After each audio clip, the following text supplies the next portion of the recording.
마가복음 10장 32절에서 45절까지 성김의 왕 예수님이라는 제목을 함께 보시겠습니다. 이 내용은 마가복음 9장과 동일합니다. 반복적으로 나오는 말씀인데 우리 예수님도 제자들을 거듭 반복해서 가르쳐 주십니다. 또 듣던 말씀인데 이렇게 생각하기가 쉬운데 예수님도 제자들을 반복적으로 가르쳤다면 우리도 예수님의 말씀, 성경 말씀을 귀담아 들어야 됩니다. 그만큼 우리의 본성이 변화되는 것은 어렵습니다. 3년 반 동안이나 제자들이 예수님을 따라다녔지만 그들은 예수님의 십자가와 부활에 대해서는 전혀 관심이 없었습니다. 오늘 말씀에서도 예수님이 세 번째로 거기에 대해 언급을 하시지만 여전히 제자들은 자리싸움하고 있는 모습입니다. 이를 통해 우리의 모습을 돌이켜보고 내 안에 있었던 과연 이 겸손이 무엇인가, 섬김이 무엇인가. 우리 예수님은 섬김의 왕으로 오신 분입니다. 마가복음 10장 주제절입니다. 마가복음 10장 45절은 마가복음 통틀어 핵심 구절로 일컬어집니다. 우리 예수님께서 많은 사람의 대속물로 주시기 위해 이 땅에 내려오셨다. 섬김을 받으러 오신 분이 아니다. 우리 예수님이 스스로 선언하신 내용입니다. 그렇다면 예수님을 따르는 제자들은 어떤 삶을 살아야 될까? 또 믿는 우리들은 예수님을 주와 선생으로 부른다면 과연 제자인 우리는 또 주님으로 부르는 우리는 구원받은 사람은 어떠한 삶을 살아야 될까? 예수님께서 가르쳐 주시는 말씀인 겁니다. 다시 반복적으로 듣고 다시 우리 삶 가운데 되짚어 보면서 이런 점은 예수님께 배워야겠다. 또 한 가지 중요한 점은 우리 예수님께서 우리를 섬기러 오셨다는 겁니다. 저와 여러분을 위해 빈부귀천을 막론하고 그 높으신 하나님께서 가장 낮은 이 땅에 내려와 바로 우리 같은 죄인들을 섬기러 오신 분이다. 저는 이 말씀 준비하면서 느낀 게 뭐냐면 우리는 여기 와서 예배를 드리며 하나님을 섬긴다, 봉사한다는 말을 흔히 사용을 합니다. 나는 우리 주님을 20년간 섬겼습니다. 30년 섬겼습니다. 이제 처음 섬깁니다. 섬긴다는 말을 많이 표현을 합니다. 그런데 잠시 되돌아보면 과연 우리가 주님을 섬기고 있을까? 아니면 주님이 우리를 섬기고 있을까? 주님이 섬김을 받고 있을까? 아니면 지금도 우리는 섬김을 받고 있을까? 한번 생각해 보십시오. 생각해 보시면 여전히 내가 주님을 섬기는 게 아니고 주님께서 나를 섬겨주고 있구나. 나의 모든 것을 섬겨주고 있어서 여기 지금 지탱이 되고 있는 겁니다. 오늘 말씀을 통해서도 다시금 과연 내가 얼마나 미천한 존재임에도 불구하고 그 하늘 왕자를 버리시고 이 땅에 오셔서 나 같은 죄인을 지금도 여전히 사랑하시고 섬기시는 그분의 놀라운 겸손을 느껴보시기 바랍니다. 32절에 그들이 예루살렘으로 올라가는 길에 있을 때 예수님께서 그들 앞에 가셨습니다. 그들이 놀라고 따라가며 두려워했습니다. 이제 예수님께서 예루살렘에 가시면 이제 나는 죽는다. 십자가 형벌을 당한다. 이렇게 두 번이나 언급을 하셨기 때문에 아마 제자들은 예루살렘에 가면 어떤 큰 일이 벌어질까? 자기들 신상에 좋지 못한 일이 벌어질 것이다. 두려워했습니다. 그럴 때 본문 말씀을 보면 그들 앞에 가시더라. 우리 예수님은 항상 앞에 가시는 분입니다. 먼저 본을 보이시는 분입니다. 두려워하는 자들의 뒤로 숨으시는 분이 아닙니다. 앞에 가셔서 항상 본을 보여주시는 분입니다. 그분께서 다시 12를 데려다가 자신에게 닥칠 일들을 그들에게 알려주기 시작하셨습니다. 어떤 일이 벌어질까를 다시 반복적으로 교육시키셨다는 겁니다. 이 일은 두려워할 일이 아니라는 겁니다. 반드시 벌어질 일인 겁니다. 왜 그러냐면 이 일은 이미 창세 전에 하나님 아버지의 작정하신 계획대로 그 아들은 인간의 대속물을 위해 내어주기로 작정되었던 것입니다. 그래서 사도행전의 말씀을 보면 미리 아심을 통해 작정하신 뜻과 계획에 따라 그분이 십자가에 못 박히시고 죽으시고 부활하셨다. 이것이 성경에 기록된 말씀인 겁니다. 번복될 수가 없습니다. 인간이 두려워한다고 해서 제자들이 원하지 않는다고 해서 예수님께서 십자가 형벌에 안 하겠다. 철회할 수가 없다는 겁니다. 반드시 자신의 생명을 내놓아야 되기 때문에 이 일은 벌어진다. 받아들이라는 겁니다. 그래서 이르시되 보라 우리가 예루살렘으로 올라가노니 사람의 아들이 수제사장들과 서기관들에게 넘겨지매 그들이 그를 정죄하여 죽게 하고 이방인들에게 넘겨주리라. 또 그들이 그를 조롱하고 그에게 책찍질하며 침을 뱉고 그를 죽일 것이요 셋째 날에 그가 다시 일어나리라 하시니라. 구체적으로 가르쳐 줍니다. 어떠한 방법으로 모욕을 당하는가, 어떠한 형벌을 당하는가, 또 자신에게 가해를 하는 대상자가 누구인가 구체적으로 하나하나 언급해 주시면서 이 일이 벌어진다고 말씀해 주시는 겁니다. 이 말씀을 들으면 얼마나 아둔할까. 예수님의 섬김은 놀랍습니다. 우리 같으면 참을 수 있을까요? 내가 그렇게 너희들에게 말을 했는데 믿지 못하는가? 몇 번을 말해야 알아듣겠는가? 그래도 예수님은 차근차근 말씀해 주십니다. 이 일이 반드시 벌어진다. 자, 3번이나 언급을 하셨는데 이 제자들은 아직도 귀담아 듣질 않습니다. 이 제자들은 부활에 대한 관심이 없습니다. 어떻게 할 수 있는가? 예수님께서 십자가상에 죽은 이후로 제자들은 뿔뿔이 흩어졌습니다. 모든 것이 끝났다. 우리도 핍박을 당할 수밖에 없으니까 문을 닫고 두려워 떨고 있었습니다. 마리아가 부활하신 예수님을 보았다고 증언을 해도 믿질 않습니다. 그들은 예수님께서 몇 차례나 부활한다는 말씀을 전했음에도 자신의 눈으로 확인하지 않고서는 믿지 않겠다는 겁니다. 관심이 없었던 겁니다. 자, 그래서 이제 9장의 사건이 반복적으로 나오는 겁니다. 9장에서도 누가 큰가 자리 다툼을 했는데 불과 한 장입니다. 바로 10장에서도 여전히 세력 다툼을 벌입니다. 여기에 나오는 세력 다툼의 주동인물은 야고보와 요한 형제였습니다. 세베대의 아들들인 야고보와 요한이 그분께 나와 이르렀습니다. 이제 예루살렘에 가면 우리 예수님께서 드디어 왕자에 오르실 것 같다는 생각이 들었던 겁니다.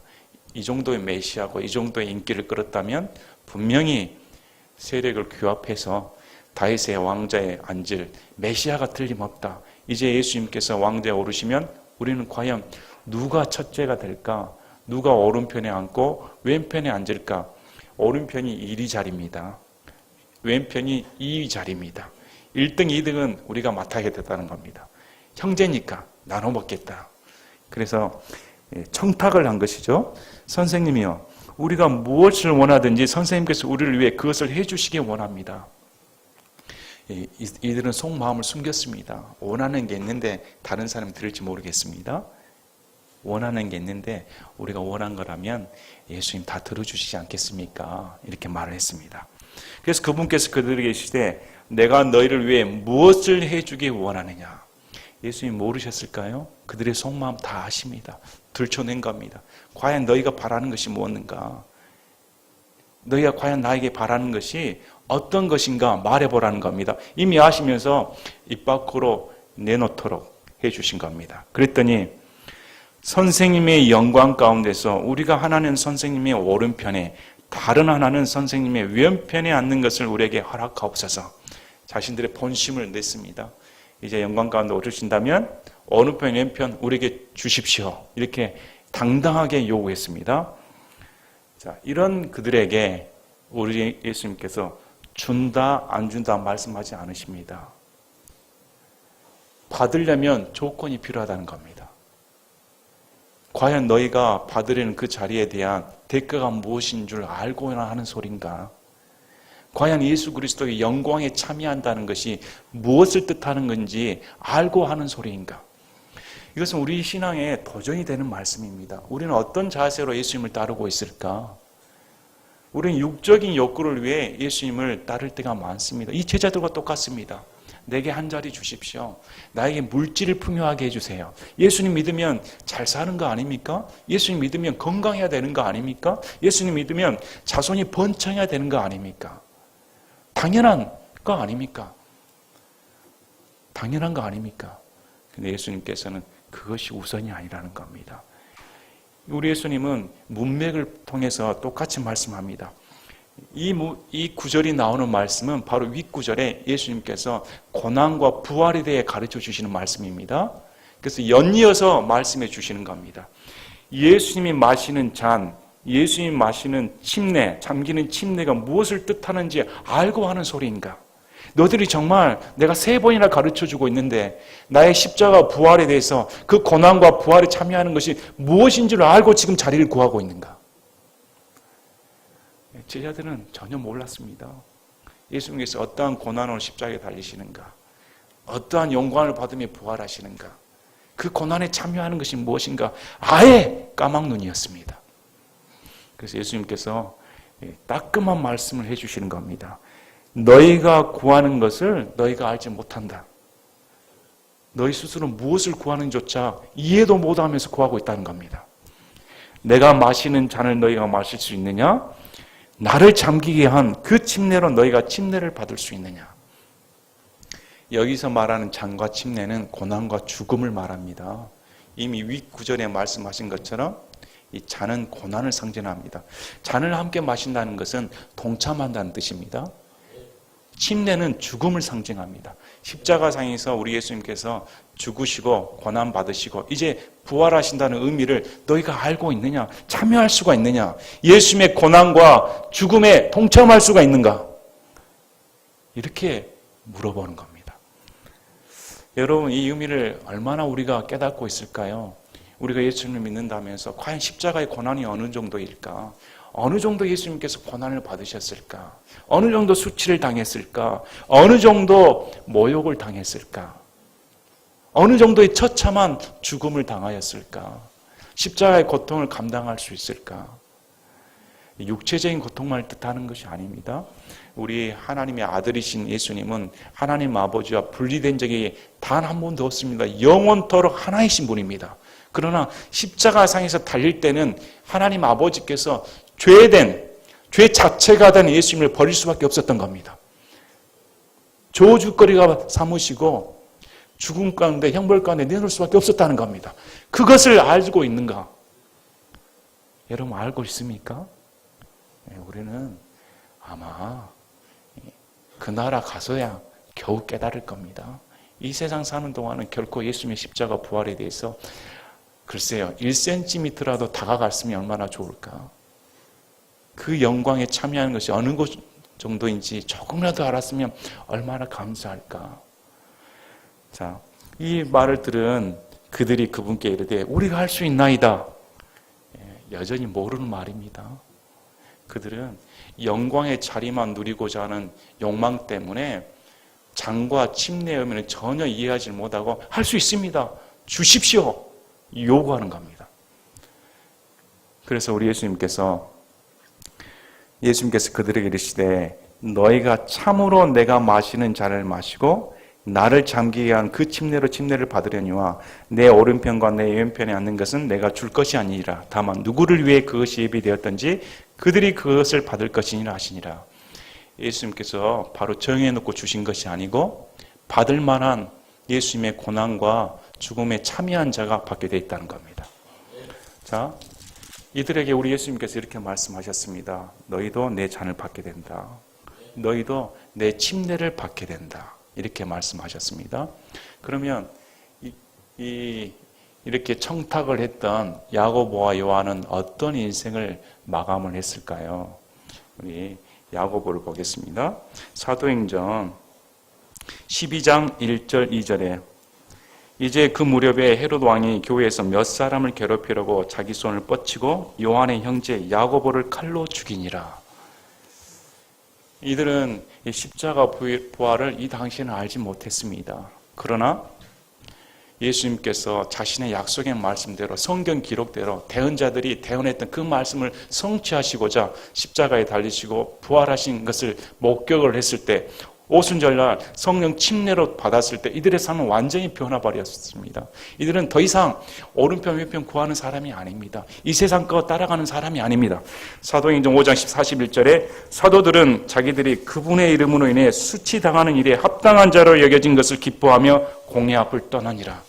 이제 세상의 영광 자리를 구하는 것이 아니고 사람들로부터 모욕과 수치당하는 것을 기쁨으로 여겼다. 그분의 고난에 동참한 것을 합당한 자로 여김을 받았다는 겁니다. 왜 그러냐? 요한복음 말씀에 나옵니다. 우리가 예수님께서 요한복음 17장 14절에 내가 아버지의 말씀을 그들에게 주매 세상이 그들을 미워하여 싸우니 이는 내가 세상에 속하지 아니한 것 같이 그들도 세상에 속하지 아니하기 때문이다.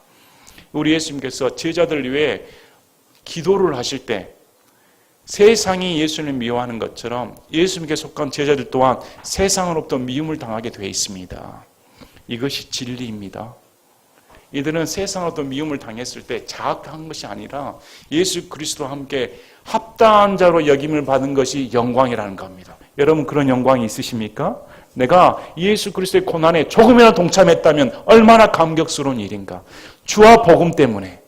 그래서 야고보는 이제 당당하게 죽임을 당한 겁니다. 여기 나오는 요한은 어떻게 고백할까요? 요한계시록 1장 9절에 이렇게 말합니다. 나 요한은 또한 너희 형제요 환난과 예수 그리스도의 왕국과 인내에 동참하는 자라. 내가 하나님의 말씀과 예수 그리스도의 증언으로 인해 반모라 하는 섬에 있었노라. 이제 여기 나왔던 이 사도 요한은 환난과 예수 그리스도의 왕국과 인내에 동참하였다. 이렇게 말을 합니다. 사도 바울 또한 똑같이 말합니다. 골로새서 1장 24절에 나는 이제 너희를 위해 고난당한 것을 기뻐하고 그리스도의 고난들 뒤에 있는 것을 그분의 몸 곧 교회를 위해 내 육체 안에 채우노라. 사람들은 영광만을 꿈꿉니다. 고난이 없는 것이 영광으로 생각하는 경우가 있습니다. 고난이 없는 것이 축복으로 잘못 변질되게 설교되는 경우가 있습니다. 그러나 고난 없는 영광은 없다는 겁니다. 고난 없는 축복은 없다는 겁니다. 성경에서 명백하게 가르치는 겁니다. 영광을 받으려면 그리스도와 함께 고난을 받으라는 겁니다. 우리 예수님 믿는 거 그렇게 쉽지가 않는 겁니다. 어떤 대가를 지불해야 할까? 예수님께서 나를 위해 대가를 지불했다면 나는 무엇 대가를 지불할까? 예수 그리스도의 고난에 동참하는 것이 영광이다. 그래서 여기 나오는 예수님께 한 자리 구했던 야고보와 요한의 일생이 완전히 바뀌어져 버린 겁니다. 완전히 바뀌어져 버려서 하나님의 영광의 반열에 들어가는 거 아닙니까? 순교를 당하고 고난에 동참함으로 말미암아. 우리 가운데 참다운 제자가 어떻게 살아야 될까? 과연 예수 그리스도의 십자가와 부활의 복음에 대해 어느 정도 우리가 알고 있을까? 다시금 생각해 보시길 바랍니다. 자, 그 다음에 이 말씀을 하시니까 이제 남은 10제자가 그것을 듣고 야고보와 요한을 몹시 못마땅하게 여기기 시작했습니다. 10제자도 똑같습니다. 우리보다 선수를 뺏겼다. 우리가 먼저 말을 했어야 되는데 저들이 먼저 말을 해서 한 자리 뺏기게 생겼다. 10제자들도 똑같다는 겁니다. 그래서 이런 그들을 불러 모았습니다. 얘들아 이리 오라는 겁니다. 이방인들을 다스린다 하는 자들이 그들에게 주인된 권리를 행사하고 그들의 큰 자들이 그들에게 권위를 행사하는 줄 너희가 알거니와 너희끼리는 그리하지 말지니 너희 가운데 누구든지 크게 되고자 하는 자는 너희를 섬기는 자가 되고 너희 중에 누구든지 가장 으뜸이 되고자 하는 자는 모든 사람의 종이 되어야 하느니라. 자, 여기서는 구체적으로 예수님께서 섬기는 자, 종이라는 단어를 언급을 하십니다. 왕의 반열에 서는 것이 아니고 하나님의 왕국의 법칙은 세상의 왕국의 법칙과 다른 겁니다. 세상의 왕국의 법칙은 줄을 잘 서야 됩니다. 줄을 잘 서서 한 자리를 얻는 것이 세상의 법칙인데 하나님의 왕국의 법칙은 줄을 서는 것이 아니고 줄 밖에 놔야 된다는 겁니다. 가장 밑바닥으로 내려가야 하나님께서 지켜 세워주신다는 겁니다. 전혀 다른 의미인 겁니다. 이방인들을 다스리는 자들은 세상 왕들은 사람들로부터 인정을 받습니다. 누가복음에 보면 그들로부터 은인이나 불림을 받는다. 독재자들이 그렇습니다. 독재자들이 다 자기 백성들을 핍박하고 협박하고 독재정치를 쓰면서도 내가 너희를 은혜를 베풀어 준다. 너희들은 나 때문에 잘 살고 있다. 그들로부터 그런 말을 받는다는 겁니다. 세상 사람들은 그렇다는 겁니다. 그러나 하나님의 나라, 하나님의 왕국의 임금은 그렇지 않다. 모든 사람의 종이 되어야 된다. 너희끼리는, 여기 너희끼리는 제자들 가운데 말을 한 겁니다. 교회에 대해서 주시는 말씀인 겁니다. 교회에서 너희들은 으뜸이 되고자 하지 말고 섬기는 자가 되고 다른 사람의 종이 되어야 된다. 다른 사람이 종이 되는 것을 영광으로 알아야 되는 겁니다. 많은 분들이 너무 교회에 세상적인 법칙이 들어와서 교회가 타락한 겁니다. 세상의 가치관이 들어와서 오늘날 짐 싸들고 투표하고 돈하고 목사 사고 장로 사고 권사 사고 그러니 어떻게 교회가 정화가 되겠습니까? 예수님의 말씀이 그렇게 안 가르치는 겁니다. 예수님 말씀 차라리 장로 되지 말라, 권사 되지 말라, 집사할 생각하지 말아라, 종이 되라는 겁니다. 왜 예수님의 말씀을 안 들을까요? 예수님의 말씀이 있다면 저 천국에서 영광이 가득할 텐데 왜 세상적인 가치관이 들어와서 교회가 이렇게 타락해 버릴까? 우리는 세상적인 가치관 가르치는 거 아닙니다. 그래서 참 바른 신앙인은 예수님의 말씀을 통해 그렇다. 예수님의 말씀처럼 내가 다른 사람을 섬기는 모든 사람의 종이 되어야겠다. 이전에 말씀드린 것처럼 요한복음 13장 14, 15절에 우리 예수님께서는 모범을 보이셨습니다. 6월절 만찬하는 날 여전히 자리 다툼을 하는 제자들에게 발을 씻겨주는 사건을 보이셨습니다. 그리고 13장 14절에 그런즉 너희 주와 선생인 내가 너희 발을 씻어 주었으니 너희도 서로 발을 씻어 주는 것이 마땅하니라. 내가 너희에게 행한 것 같이 너희도 행하게 하려고 내가 너희에게 본보기를 주었느니라.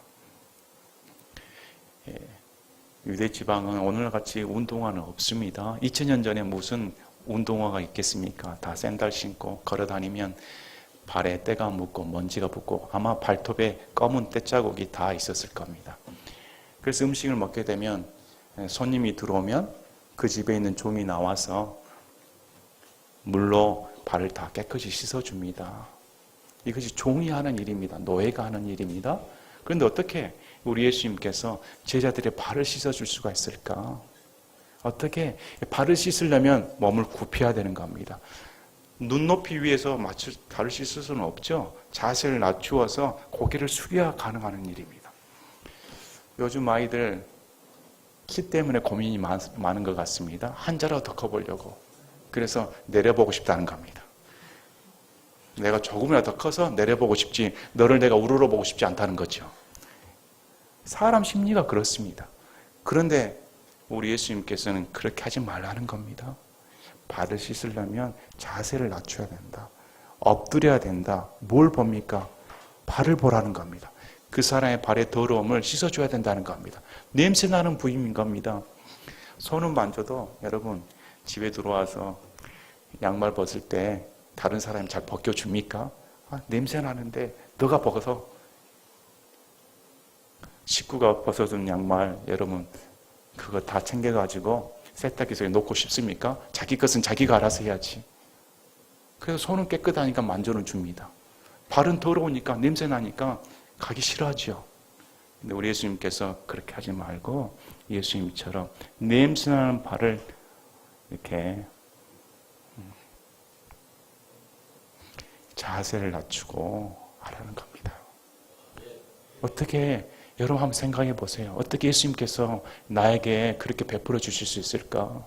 어떻게 하나님의 아들이신 그분이 지금 냄새나는 내 발을 무릎을 꿇고 닦아주실 수 있을까? 생각해 보신 적 있습니까?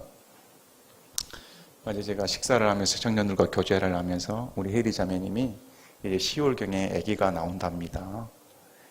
영호 형제님 아기가 나오면 반갑겠습니까? 했더니 영호 형제님 말이 저에게는 소원이 하나입니다. 뭡니까?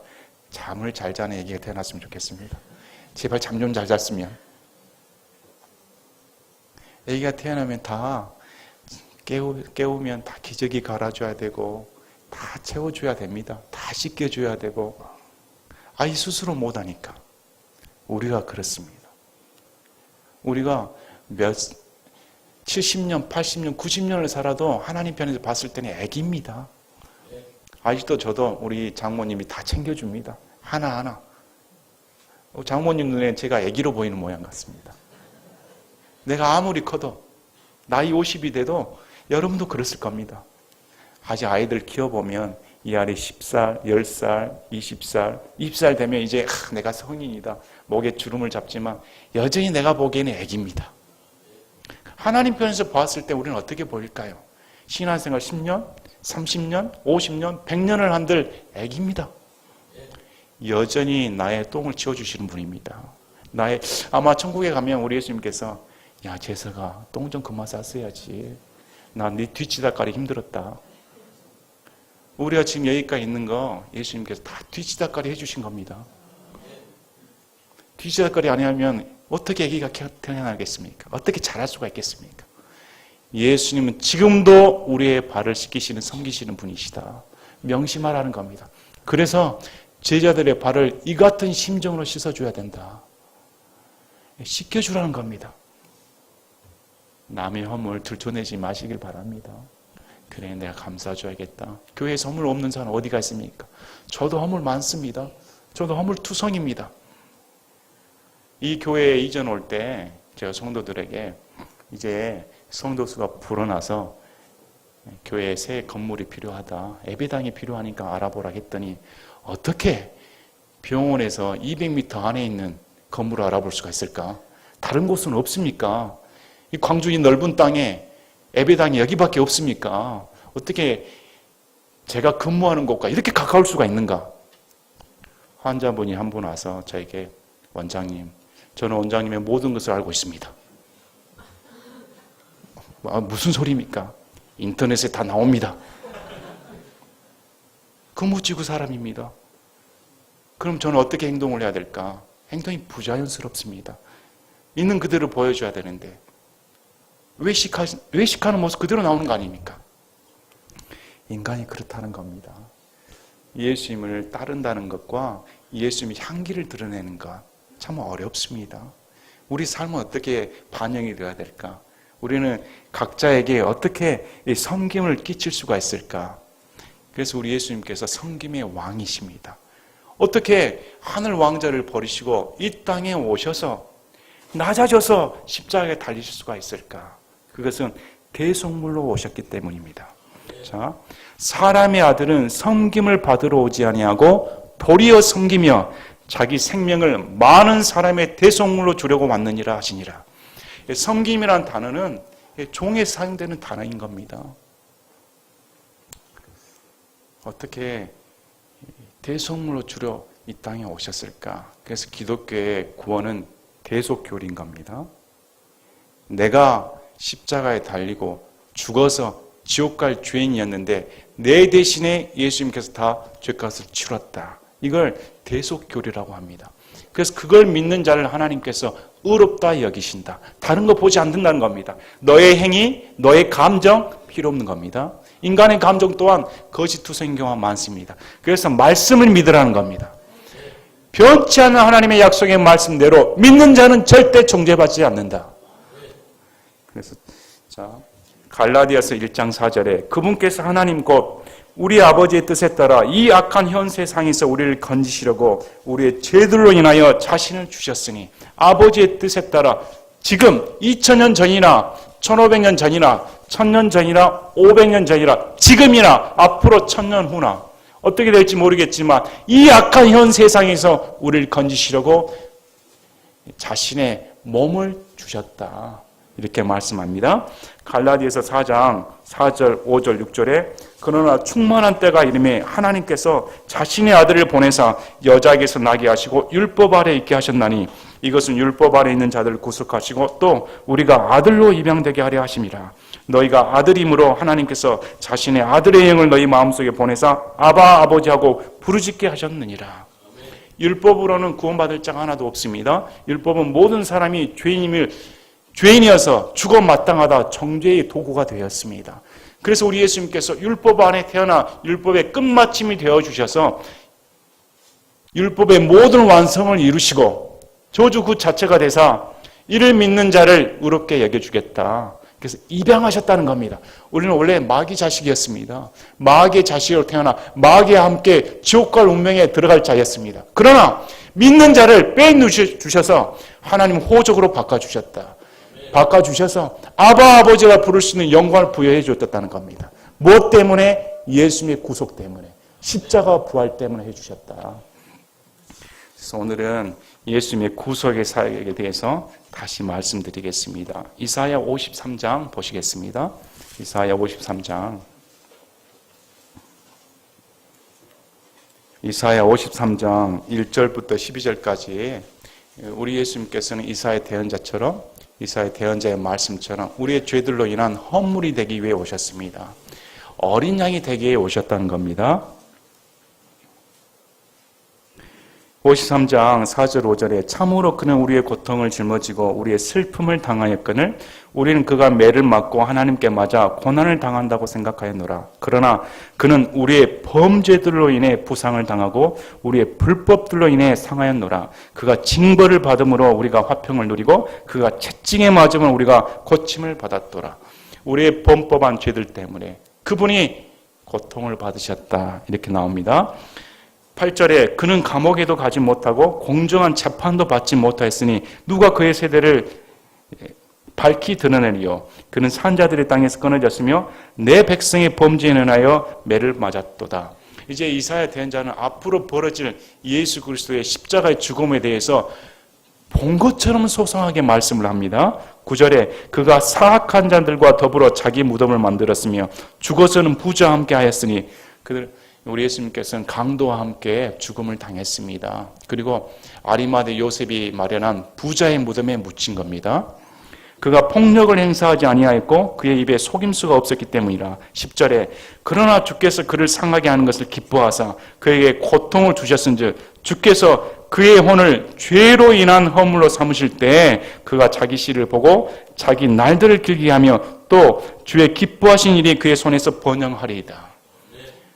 예수님께서 우리 죄를 위해 죽으신 것을 기뻐하셨다는 겁니다.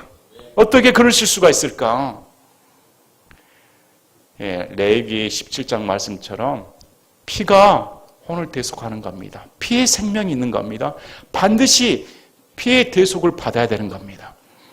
인간의 내 생명을 대신할 것은 똑같은 인간이 피를 흘려 죽어줘야 되는 겁니다. 그러나 그 피가 완전하기 위해서는 인간의 피가 될 수 없기 때문에 하나님 자신의 피를 가지시고 인간의 육체로 이 땅에 오셔서 내 대신의 피를 흘린 죽음을 택하셨다는 겁니다. 바로 여러분을 위해, 나를 위해 대속물이 되어주셨다. 자, 히브리서 9장 보시겠습니다. 히브리서 9장 12, 13절 보시겠습니다.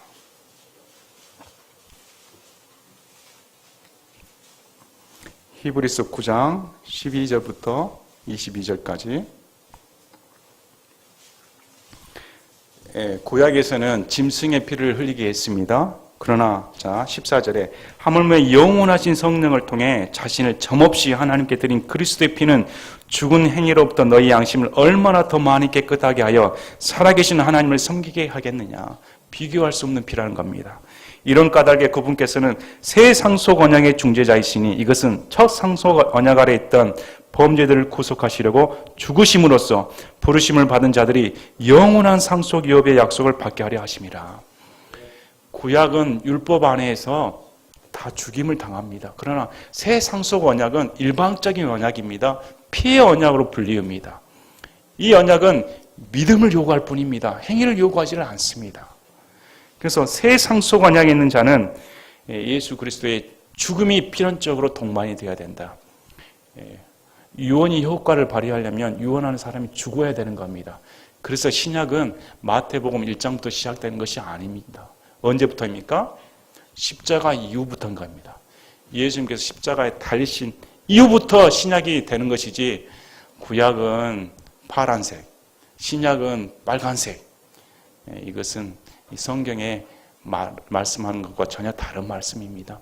성경에서는 명백하게 두 번째 언약, 새 언약, 상속 언약으로 불리우는 예수님의 신약은 죽어야 효력이 있다.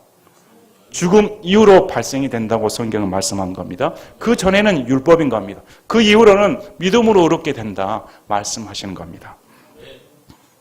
자, 이러므로 첫 상속 언약도 피 없이 봉헌되지 아니었나니 모세가 율법에 따라 했습니다. 21절, 22절에 율법에 따라 거의 모든 것이 피로써 깨끗하게 되나니 피 흘림이 없은즉 사명이 없느니라. 그래서 우리는 예수 그리스도의 피복음을 믿는 겁니다. 예수 그리스도께서 피를 흘린 죽음을 당하셨기 때문에. 그렇게 보면 어떻게 예수님께서는 언약의 말씀처럼 구약처럼 나무에 달린 자마다 저주를 받는다. 그래서 십자가가 나무 형벌을 받습니다. 그냥 죽으시면 안 됩니다. 거기서 목매달아 죽으시면 안 되는 겁니다. 피를 흘려야 되는 겁니다. 그래서 손과 발에 못이 박혀서 피를 다 물까지 쏟을 정도로 한 방울 남김없이 다 흘리셨다는 겁니다. 구약에 연 그 말씀 그대로, 그 말씀 그대로 이루시고 부활하셨다는 겁니다. 여러분 부활 믿으십니까? 이 죽음이 끝이 아니다. 이제 부활하셔서 영광중에 오른 예수 그리스도의 고난에 동참한 우리가 부활하여 함께 영광을 누린다. 이것이 대속의 은혜인 겁니다. 이게 가능한 이유가 우리 예수님께서 성김을 받으러 오신 분이 아니고 자기 목숨을 내놓아 대속물을 주게 오셨기 때문에 가능한 겁니다. 예수님의 자발적인 의지가 없다면 우리 다 지옥 가게 되어 있습니다. 예수님의 자발적인 생명을 내놓는 의지가 없었다면 다 구원받지 못하는 겁니다. 그래서 오늘 말씀을 통해서 과연 성김이 무엇인가, 구원이 무엇인가, 어떻게 예수님께서 나의 더러운 발을 씻기시며 목숨을 내놓을 정도로 낮아지셨는가 깊이 생각해 보는 저와 여러분이 되기를 원합니다. 제가 기도하고 마치겠습니다.